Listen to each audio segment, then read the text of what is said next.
be interesting. It's going to be a fun world. So thank you, everyone. It was just really creative thinking that you guys have all applied. One has to think that with all of the move of information more towards the cloud and really thinking about that centralized information database in the sky, so to speak, that this really gives us the opportunity to rethink the human-computer interaction or how we work with digital media. Is that inspiring you in some of the things that you all are doing? Oh, absolutely. Especially in being able to deploy large-scale research in terms of collecting biosignals, brainwaves on numerous medical conditions like autism, epileptic seizures, traumatic brain injury. If we can actually deploy it en masse to a large number of people and collect that information and do research, this opens up the opportunities for research in a tremendous way that was never possible before. And from an interaction point of view, what I can add is, so my background is mobile. And so I used to say, when I was in mobile, I used to say, well, the PC is not the PC. The mobile is the PC. And then now I'm doing this and I'm saying, well, actually the mobile is not the PC. The cloud is the PC. So to explain that, I mean, if you think about it deeply, if you give me your mobile phone or your computer, I can possibly do ever-increasing percentage of what I need to do, but just with your machine. So it's not actually a PC. So the PC is just reduced to user and password. And that is key. It's changing everything we know about interaction. No, I think that the cloud is basically virtualizing the hardware, or virtualizing the resources, or virtualizing the information in some sense. And user interaction is virtualizing the link between you and the cloud. So the cloud is doing actually from the cloud to the hardware resources, and you are doing from you to virtualizing that thing. And that's I think the missing point. So together two will actually really great. Yeah. Right? Agreed. So I know that now, Don, your system is available in market. Yes. And where are you two gentlemen in terms of thinking about how these might show up in market? Well, we're not taking orders yet. We're working very hard in collaboration with Intel's Embedded Communication Group, as I mentioned before, to really build this for real. And we're cranking new prototypes really quickly. So hopefully in the coming years we can revisit that question again and see. But it's really not up to us. I think you're going to start seeing a lot of stuff from many different companies very soon. Some of them are already out there and they're doing great stuff.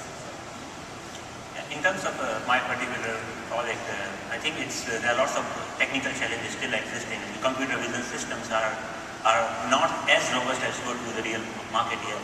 And there's other thing that will happen in this particular case, that this is an interaction example. Like you can take parts of this technology and put it into, like you will be able to see gesture control television system, or you will be, so that kind of system will come up in the market very soon, I think.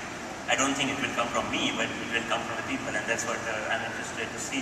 Absolutely. And my understanding now is that in your project, you've been open sourcing the components? Yeah, so that is the key idea, because I don't want to make this kind of particular interaction approach to try to one or two companies that can. I think that the real advantage of this technology is only when it can go to the masses. It can actually reach anyone who want to use it. And that will not only help it to reach masses, but people have more ideas how they want to use this in their own field, rather than me deciding what the application should be. Oh, that's great. I love that thought. Tell me, or tell the audience a little bit about, what got you started thinking this way? I mean, you're obviously very representative of true innovators. What was that moment that started you thinking outside the box like this? I think a lot of these things is just serendipity, the right mix of people at the right space and time. So in my case, I was just meeting up with a friend who's a world-renowned neuroscientist, and we were having dinner one night, and I was about negotiating the sale of my previous company in communications technology. We started talking about communication and about the brain, and the idea of fusing the two just came very naturally over dinner, and we couldn't stop thinking about it, so we decided to form a company. So that's how it started for us. Yeah, well, for me, I was just doing mobile, as I mentioned, for 10 years. And I made sort of a strategic decision early on and said, well, mobile is going to be the next thing. And almost 10 years later, I realized that it's really not that different. We're still living in a world that everything, all our interfaces are in displays. Now, from an industrial design point of view, if you can rethink the desk, just a traditional desk, which we have given up so easily to those machines, right?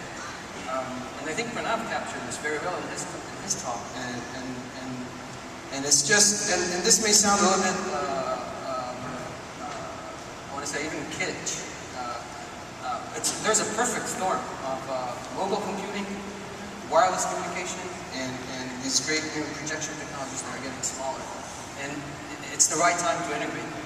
And a lot of the big innovations, and you had good definitions up there before, is about when and how you integrate them. And this is what I'm trying to do, this is what we started.